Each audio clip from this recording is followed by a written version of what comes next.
the mission of Voices of Hope really weaves in so perfectly with our mission at Speak Up in helping people tell their true stories and helping people connect. And it's just been such an honor to be involved in this process. Voices of Hope is an organization I feel really passionately about, and I feel really lucky and honored, I know Matt does too, to play even a small part of it. Sharon and Jeff and Lois, Peter, Evelyn, Matt, and I met for only over 3 weeks. When we started, we were really, this was new to all of us. Matt and I had never done anything like this before, and everybody was just so gracious and willing to work, and what they came up with in this short amount of time is terrific, and I'm excited to present it to you today. I'm going to introduce our next storyteller, Susan Lederman. Susan's parents, Miriam and the late Abraham Lederman, were both survivors of the Holocaust. Susan's the mom of 3 children, and she's the grandmother of 7. She told me that her favorite Yiddish word is Shana, which means pretty, and it's also special to her because it's her Jewish name. Very fitting, Susan. I'm very happy to introduce Susan Lederman.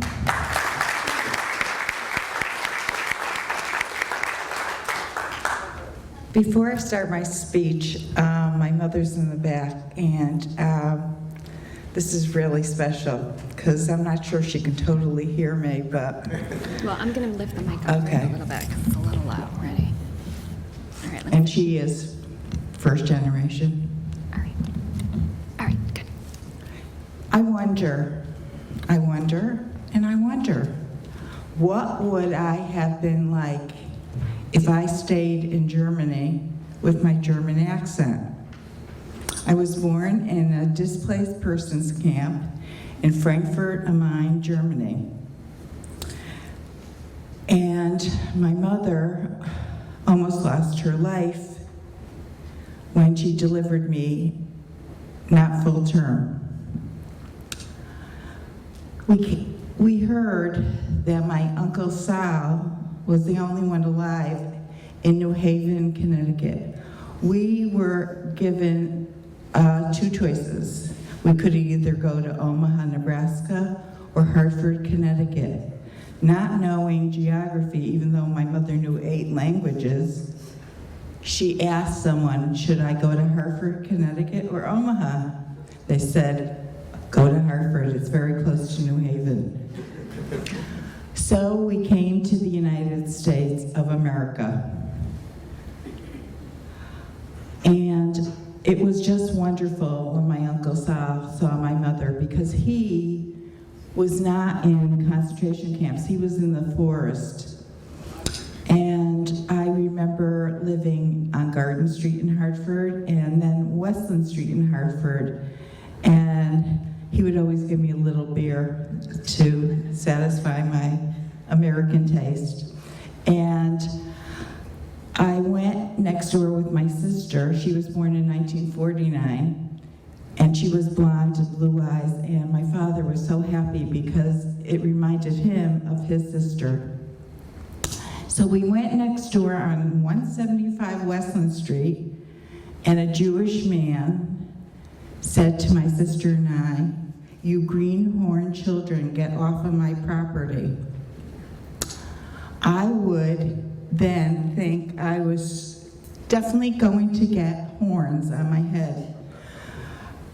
Then I went to Vine Street School in the north end of Hartford, and my accent was still German.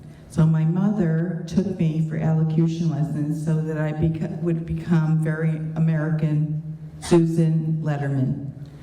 However, the children at recess could not believe I didn't have a middle name. They kept on saying, "But you have to have a middle name. You live in the United States." And I was really mortified to say I was born in Germany because I felt so grotesque and ugly, and I didn't know how to handle these things. So after a while, when the bullying continued, I lied. I said, "My name is Susan Judy Lederman. I know at least 20 Judys now." And I'm happy because they're wonderful people, but I really am Susan Lederman.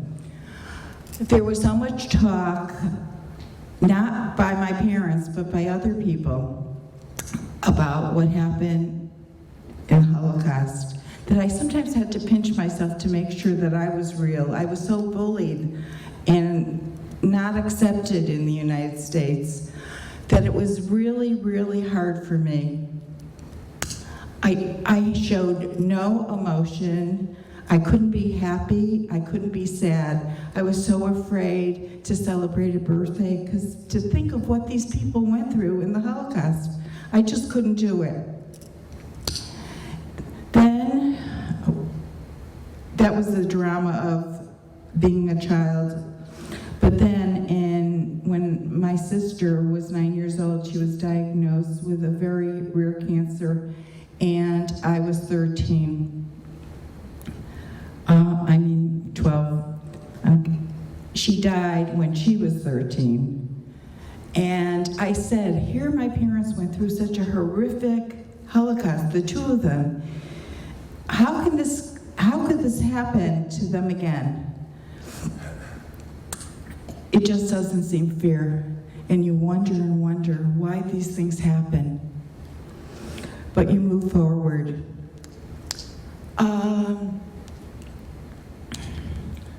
I think of how grateful, though, I am now, because I'm a very independent woman with lots of emotions for all types of people. I even make banana cake for my garbage collector.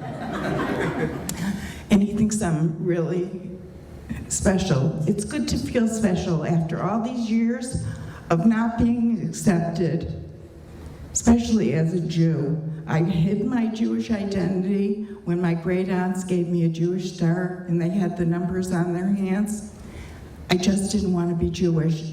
And then I dated a very nice man, and he said to me, where would you like to go? And I said, I'd like to go back to Germany to see where I was born.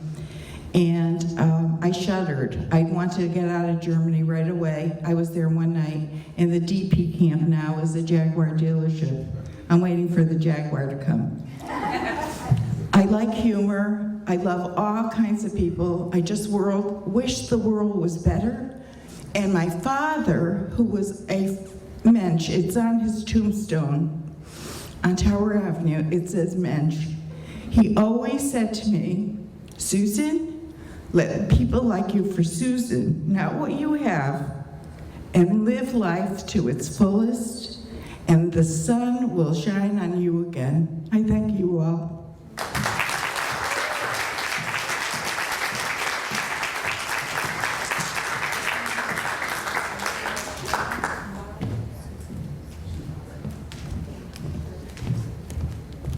That was beautiful, Susan.